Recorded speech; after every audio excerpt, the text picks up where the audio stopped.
Go ahead. So let's start off just by telling us who you are and what you do.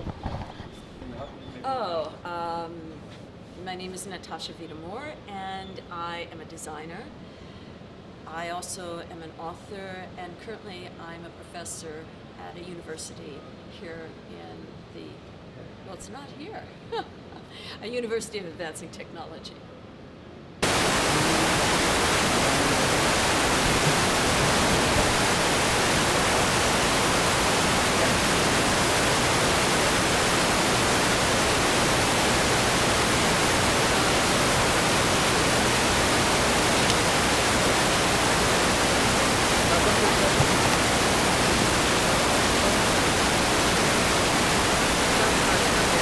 No, okay. He has a different school that Well, it's not a school, is it?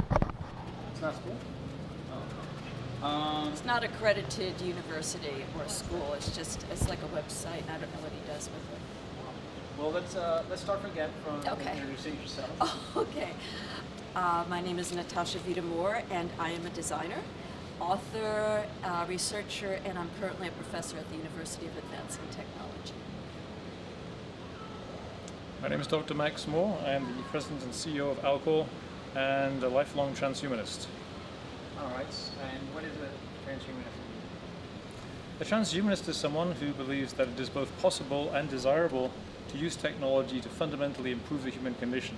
And by improve the human condition, I mean everything from extending our maximum lifespan, staying healthy for an indefinite period of time, enhancing our senses, improving our bodies, essentially improving on nature in every way that we can.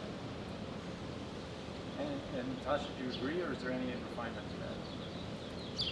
I think essentially transhumanism is a worldview. It's a philosophical worldview. It stemmed from being a philosophy about entropy, constant expansion, improvement, awareness, reflection, even questioning oneself to gain more knowledge and experience and understanding about the world around us, and including our own selves, and communication.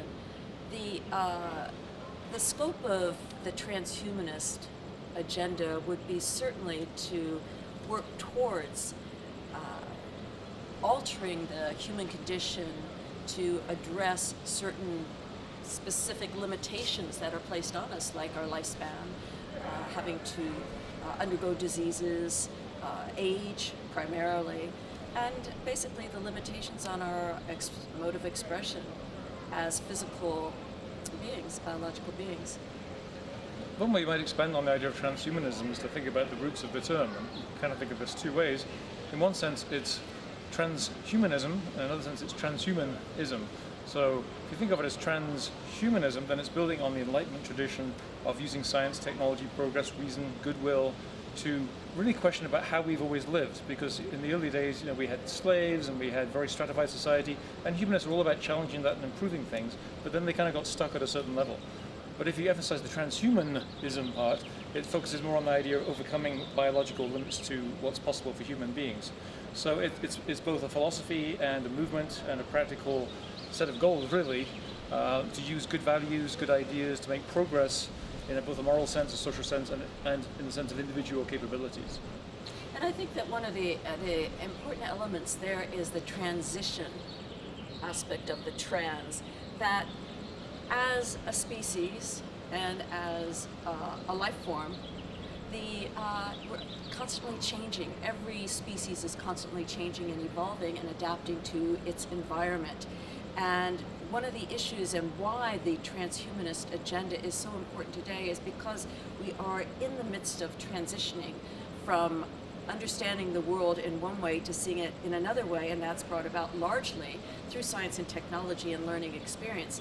And if we look at the devices such as the microscope and the telescope, those are two indicators of how we didn't see a reality before, which we can through those mechanisms, those devices. So the more we see out into our universe and understand our solar system, our galaxy, the universe, to the level of degree that we can today, as well as understand the inner workings of a cell, and even an atom, and the fact that we're able to move an atom today changes the perspective, the dynamics of the world, and our relationship to it.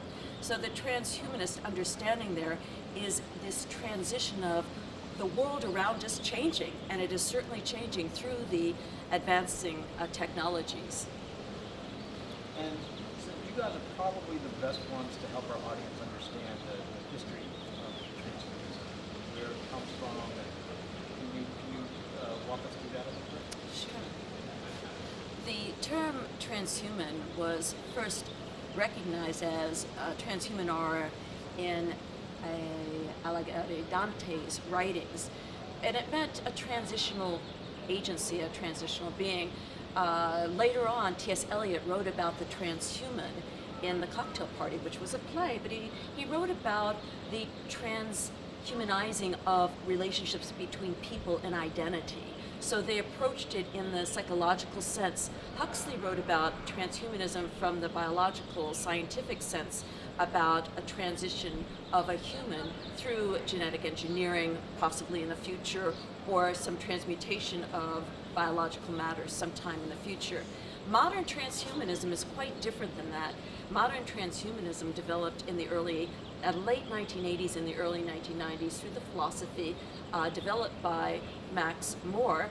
However, the manifesto about the transhuman as a person in transition was primarily developed by F.M. Esfandiari, and I wrote the manifesto in 1983 about this transition, living longer, the human enhancement, and challenging the limitations placed on us. But the authorship of the transhumanism as a worldview and philosophy goes to Max More. Yeah, these ideas, bits and pieces of them were around, of course, for a long, long time. The idea of getting off the planet, of living longer, you can find roots going back a long way in a lot of different directions.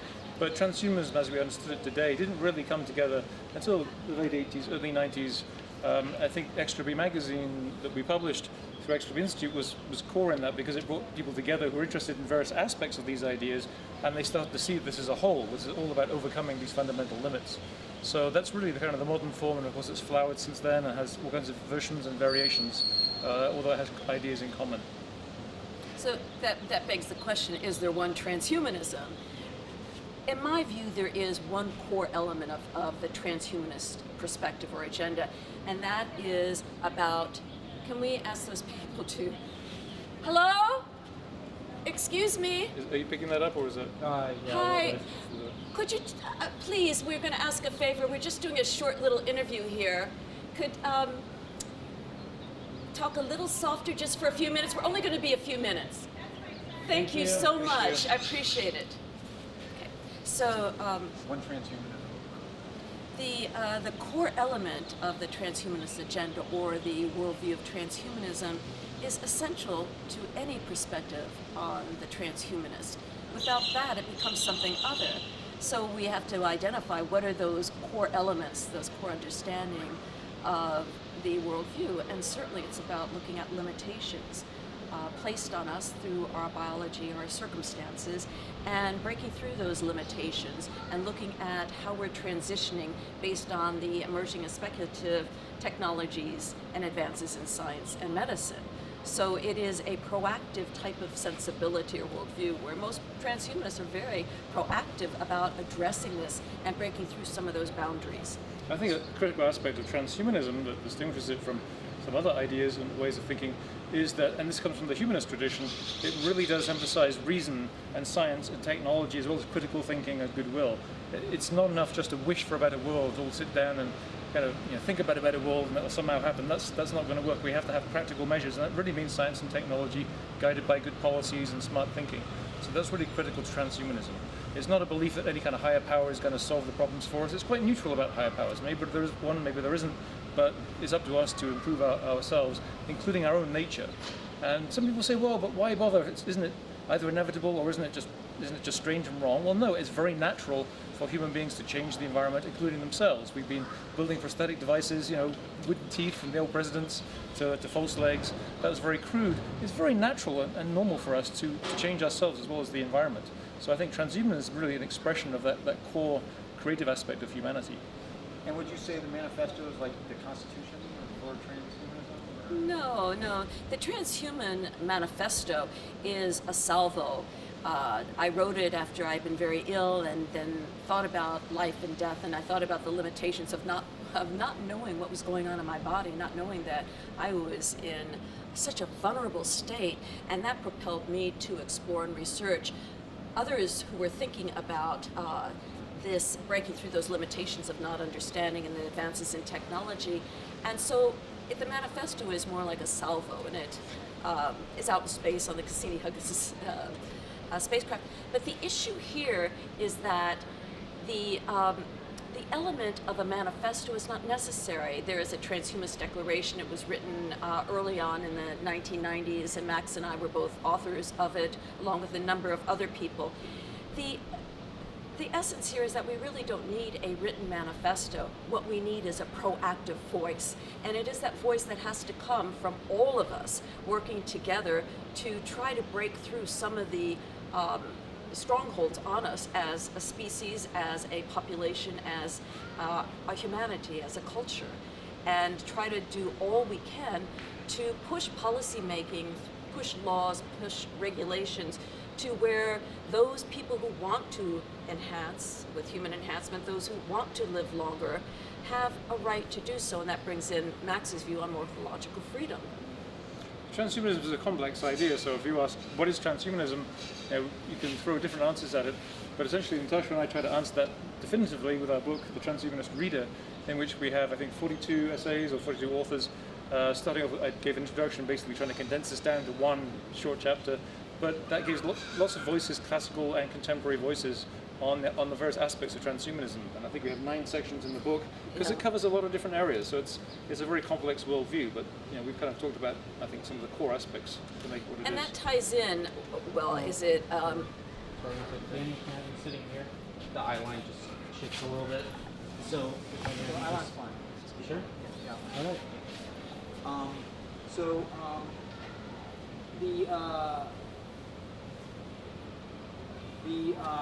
How have you? Do you feel like what the essence of transhumanism has grown or evolved over the years? Yeah, I think that the essence of transhumanism has grown and evolved because we've grown and evolved. Early on, certainly, when we think about being in our 20s or 30s or 40s, we have certain dynamic sensibilities put on us as what we're supposed to be and who we're supposed to become. The transhumanist perspective on that is ageless thinking, that we can regenerate ourselves intellectually and physically, and that we can relearn ideas, we can go back to school, that we can retire at different ages, that there should not be these limits that define us chronologically and put us into these boxes of this is who you're supposed to be at this age. So we have to look at transhumanism the same way. We can't put it in a box and say this is what it is, it can't grow, it can't evolve. And it has evolved over time because science and technology has evolved just over the past few decades. I think one way that transhumanism has clearly evolved, if you think back to the late 80s, early 90s, the core focus then was just on getting people to listen to the ideas and take them seriously. So we would talk about extending the maximum lifespan and connecting the brain to computers and artificial intelligence, and people would say, well, that's crazy science fiction stuff. Now that's not the issue, because you can read Time magazine and Discover and all these mainstream publications which say, well, yes, what are we going to do when the AIs get going, when they take over? So it's no longer about trying to convince people that these technologies and pathways are going to happen. It's more about what will we do with them when they do? How do we guide them? So it's gone from really us emphasizing that this is not crazy, this is happening, it's going to happen, to how do we manage this? And I think that's been a large transition. How does that felt to be considered fringe and being pulled sort of into seeing that transition to be considered more mainstream? It's I tell you something, in the 1980s and 1990s it was extremely difficult. I have friends who didn't know what happened to me. They wondered, where did I go? Because when I committed to looking at the future of our humanness and what we could become based on the advances in technology and one's own wherewithal, I had to break away from who I was before. That was no longer enough for me. It's almost like you reach a cliff and then you look down, you see a whole world of possibilities. You go, I came from this small mind and now I want a larger mind to understand things more.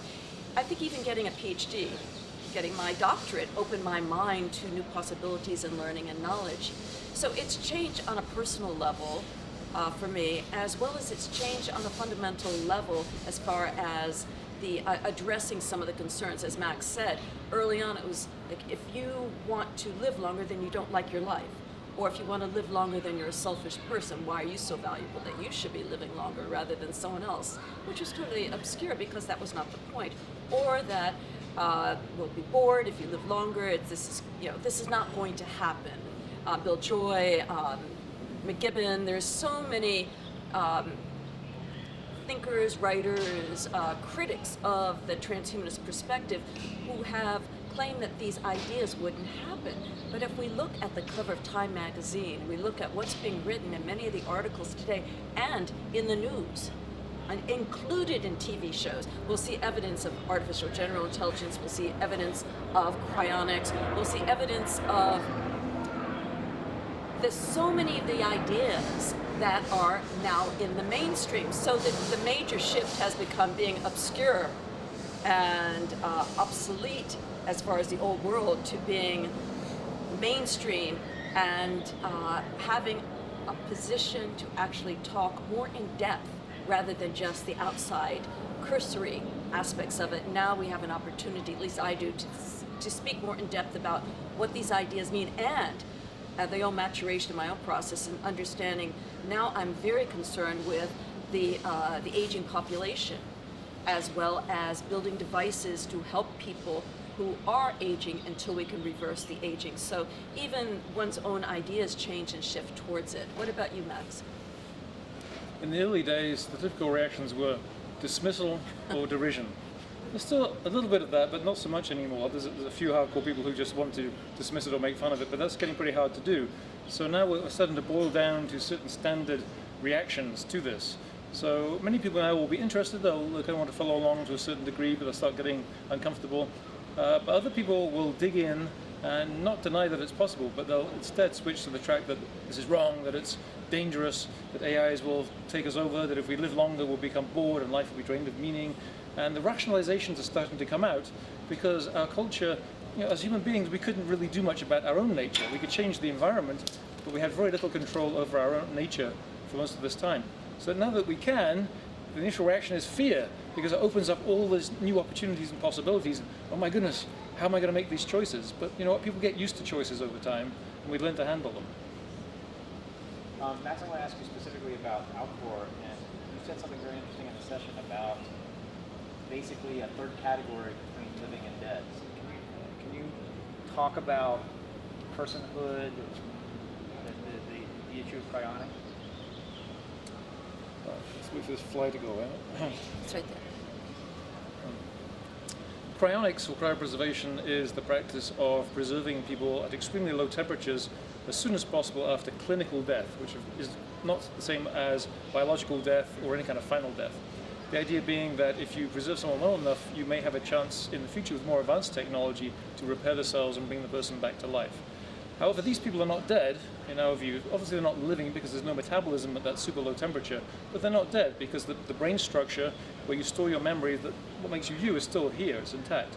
So we just need better technology to repair that and bring it back to function.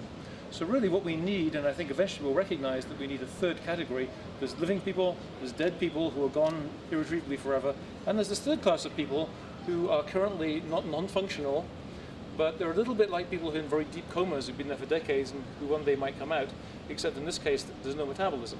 But they're still potential people, and they should have some kind of rights and status.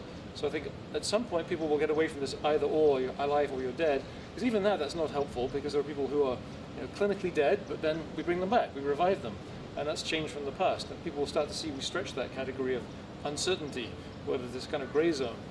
So I think that will happen sometime in the next, hopefully sooner than later. And when is there? I'm sorry, I don't even know how to ask this question, but basically, it's what criteria? Since you're really in a position to answer this question, like what criteria is there for calling people out? Like at what point do you say, okay, we've passed this threshold, we're going to thaw out this person, the first person that's going to be thawed? I don't know if thaw is the right word. One thing that's important to point out is that there will not be one day when suddenly all people who are cryopreserved are revived. Because in general, people who are cryopreserved earlier, the late 60s, early 70s, will not have got such good treatment as they do today, and obviously we expect to keep improving those conditions. So people who are cryopreserved later will tend to come back sooner because of less damage to the tissues. But individual circumstances vary greatly too. So if we're at the bedside of someone who can respond instantly and they have a good vascular system and we can cryoprotect the cells, they're going to be in great shape compared to someone who has basically brain cancer. So there won't be any one time that people come back. As to when people will revive, nobody really knows. What we do know is that we're starting to grow organs, we're starting to learn how to regenerate tissues, so we can extend that thinking and we can think, well, what we really need to do is we need to be able to regenerate your body and we need to regenerate all your brain cells, reverse the aging process. There's no point bringing people back from cryonic preservation as old people. The whole idea is we'll bring you back in a young, healthy, functioning body. And when that will be, I don't know. What exact technologies we'll need, I don't know. We can describe certain nanomedical devices and speculate, but nobody really knows exactly what the technology will take. We just have an idea of the kind of capabilities, cellular repair capabilities that we may need. The central issue here, as it ties into the transhumanist perspective, is sustaining life, to stay alive. We'll be seeing so many different changes in people staying alive and growing younger, just like the 60s the new 40, and where it was 60 was the new 55, but we're seeing that 60's the new 40. All these advances that are going on that are helping people monitor their own health and well-being is essential. So this is the element of self-responsibility, which is very transhumanist. In fact, that ties into the socio-political arena, where we take a look at quantified self. These groups that are building around the world are where people are looking at their numerical selves. They're developing devices or technologies or soft technologies to monitor what they're doing. How often are they happy? How often are they sad? How often are they going to the gym? What are they eating? And to pay more attention to our lives in the moment is so crucial when we're thinking about the future over there, to also be in the present and aware. Another group that is tied in, interestingly enough, is the X Prize. The X Prize, which Peter Diamandis has developed, and it's a very substantial prize for major breakthroughs, entrepreneurial breakthroughs, innovations. We're seeing groups of X Prizes developing think tanks around the United States, and it'll eventually go global. This is really interesting because it's bringing people together to talk about how to solve problems. What are the gaps? Where are they? How can we resolve them? What do people need? And the element of need finding is so essential there. And as a designer, this really means a lot to me. And it ties into what Max was talking about with the when is a person dead? What is this third category of a person who's in suspension? I designed Primo Posthuman in 1997, which is a whole body prosthetic, which would be used for someone whose body was incapable of functioning at a level of normal, and even below normal, or for a person who is suspended in cryonics and is revived. What type of body would that person need? So this would be a envisioned whole body prosthetic based on largely nanomedicine, robotics, and smart AI or strong AI. That could be something that most people might want anyway, as to have an alternative body, which brings in one of the central issues of the transhumanist perspective, which is identity. Why is identity important to this cultural movement, this sensibility? It's because we're realizing that while we can be in this physical material world, as you are you and I am I, with the big I there are you, we also coexist in different types of digital environments. We have digital identities in the metaverse and Second Life. Also, in any of the interfaces that we're using in gaming and virtual reality, etc., we'll see more of an immersion there that brings in this edutainment, education plus entertainment, as a major device for people to experience the world around them. All right, that's awesome. Can you speak just briefly about the relationship between, let's say, transhumanism and liberty, or just like freedom, I'll address that first, but Max will take up on it, build on what I'm going to say. One area that you're interested in, and many of us are growing more interested, is how we can change policy, how we can change these rigorous and limited principles, rules, guidelines, regulations placed on us from the 1900s, from the 1800s. Early on, if you take a look at the way laws were made, they were based on a certain understanding.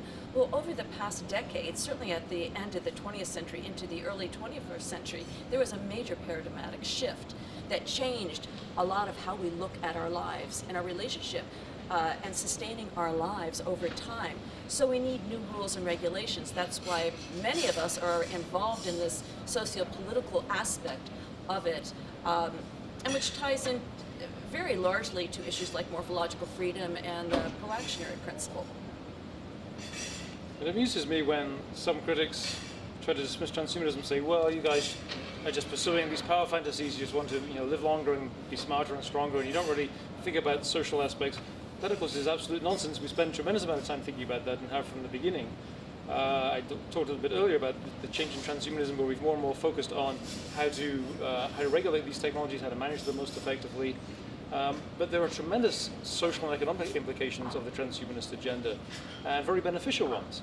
For instance, right now, pretty much everybody is familiar with the idea that Social Security is in big trouble, that it's going to run out of money or it'll be very thin unless we can extend the retirement age. Well, people are going to grumble about extending retirement to 70 or 72 if they're not in good health. What if we diverted some of the government spending from military spending, or even from some medical spending that's not really getting anywhere? We spent so much on cancer with very little result. But think about it, cancer and heart disease and most of the major killers are age-related killers. What if we put some of that money into aging research and actually slowed down the aging process? Then you could extend Social Security a lot. You'd massively reduce that problem. In fact, you'd get rid of the problem entirely, and you'd save a lot of money. So there are definitely social implications of transhumanism that people are not really very aware of, and we do think about these things. Yes, especially the area, just to add on as an addendum, the area of this growing population of people 65 and older who are retiring and living longer. So it creates a whole new demographics of people who need a purpose, whether they realize it themselves first on, but it will become more and more endemic to that particular segment of society where people relearn, reinvent themselves, re-engage, re-educate themselves, and develop new purposes in life. To address the issue of liberty and transhumanism, I think is a critical connection, and the concept of morphological freedom I defined really because I wanted to emphasize this idea that it's not just about using technologies or foisting technologies on people because we think it'll make them better. No, that should be a matter of choice. You should decide whether you use a technology that I might consider an augmentation. You might not. You might think it's something that you don't want. I think it's absolutely critical that we have the idea nationally and globally that these kind of transhumanizing technologies are something that you get to choose. You say yes, you say no, you set the terms. This is not something we want to make happen to other people. It's not like the Borg in Star Trek come along and force their civilization, you have to adapt and become a Borg. No, you get to choose which of these technologies you use and how you use them. That's very critical. It's really interesting, just to piggyback on that, I was in St. Petersburg, Russia a year and a half ago talking to Sports Accord, which is a pre-Olympics, and I was on stage with several gold medalists, and it was for BBC News, talking about should the Olympics allow enhancement and drugging or doping. And it was a very interesting session because my perspective was transhumanist, that we need to increase the awareness of people about this, meaning that we need to increase the fact that people are going to do it. And if the rules and regulations say they can't, they will find some way to work around it because it is in the environment, it's in the atmosphere. You can't turn the time back on this. So you have someone with a prosthetic leg who runs faster and better than someone with a biological leg. Should that person be in the same Olympics? Well, that's debatable. However, my suggestion to the committee was that we need a Super Olympics. We need an Olympics where people can use augmentations and enhancement based on what they decipher as necessary for them, that the guidelines, rules for that particular segment of an Olympic sports event will be quite different than the General Olympics, as the General Olympics is very different than the Special Olympics. So we need to start looking at not only these rules and regulations within society, economics, politics, etc., with the government, also the stars in our world, which are the athletic champions. The Olympics is one of the most profound events that happens globally. And the countries that participate in it are very proud about their sports people and their mottos and their events that they place around it. But there's that squishy area about doping that is not going away. So my perspective is, the transhumanist perspective, if it's not going away, that's a red flag. We need to accept it and address it and create something different for that particular segment of athleticism. Final question. We need to go. Oh, okay. This will be the final question. And you may not even want to answer it, but how does your relationship affect your work or your thinking, or how does that change maybe your ideas? We've been married for 20 years. We're in our 20th year. We've been involved for many years, but we met with different perspectives on the transhuman. I come from a different area, from the design world, and looking at problems and solving problems through the lens of the field of design. Max will explain his view, but as the philosophical design. But we... Oh, fuck her right in the pussy! Jesus We're not going to use that part. No, my God. Sick. We have our own identity. In fact, it's very interesting that we share a sense of humor, we share a sense of values, but we're very different people. And we, just like any relationship, try to build each other up. In fact, we made a promise when we got married that we would encourage each other to be our best selves, and that would what we would aspire towards in our marriage. Yeah, I guess we've grown together in terms of how we think and our approaches. I guess happens in that Natasha had a design background and ran small businesses, and a very different background than mine. I had a kind of an academic background, but now Natasha has a PhD, so we've come a little bit closer together in that way. But we have different angles and different approaches to the same topics. But and we don't agree on everything. We have some little differences, but nothing really major. So we've really kind of grown in tandem in a way that has been quite wonderful. Which is interesting here, because when we met, I was just elected as county council person on the Green Party ticket in Los Angeles County. I won by a landslide because I had a TV show on the transhumanist perspective. And so someone nominated me, I got the most votes, I ran, and I was elected. And when I met Max, he was a libertarian. So I was from an elected official on a transhumanist platform from the Green Party, which, I mean, talk about odds. And my platform was based on technology to solve the environmental problems. But I have to say that I felt that I advanced through learning from Max, his perspective, not only philosophically, but I would say economic, political perspective. And I've always kept my sensibility about empathy and paying it forward, and that we do have to help people. We have to bootstrap people, that we can't just say everyone has to fend for themselves. I don't agree with that at all. And conversely, the way I grew up was very much me in my room on my own, reading books and studying and thinking, and being very in my head and very unvisual. So being together with Natasha, who's very visual and very design oriented, I've absorbed at least a little bit of that. At least when I focus on it, I can, and we do have a similar sense of style, which is good. So I've learned to turn on my visual and aesthetic senses, and to think about the emotional aspects of things rather than being just dry and intellectual. So I think we both enriched each other in that way. I think so. Well, it's interesting because it sounds like what you said to each other about being your better selves is almost like a transhumanist marriage. I mean, like that, like you carried that into your relationship. That's awesome. All of our relationships, I mean, don't you want your friends to want you to be your better self? Yeah. So, but I think in a marriage you have to do that, or it will fall apart. Well, I'm happy that we should conclude because Okay. you got the Well, because you got your white mic. But thank you so much.